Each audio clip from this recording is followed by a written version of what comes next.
குமரகுருன்னு ஒரு வேட்பாளர் வந்து கள்ளக்குறிச்சியில் போட்டிட்டப்ப அவர் ஒரு 70,000 ஓட்டில் தான் தோத்தார்.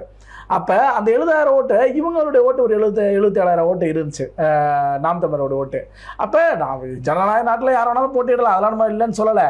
ஆனால் அந்த போட்டியை குறி வச்சு ஒவ்வொரு இடத்தையும் வாக்கை குறைக்கிறதுக்கான வேலையை செஞ்சிட்ருக்காங்கன்னு பார்க்க வேண்டியதாக இருக்குது. ஏன்னா இப்போ பாருங்கள், இந்த நம்ம பார்லிமெண்ட் எலெக்ஷன் ரிசல்ட்டே எடுத்துக்குவேன். 2024 அதிமுக தனிச்சு போட்டிடுச்சா, ஒரு கோடி ஓட்டு வாங்குச்சு.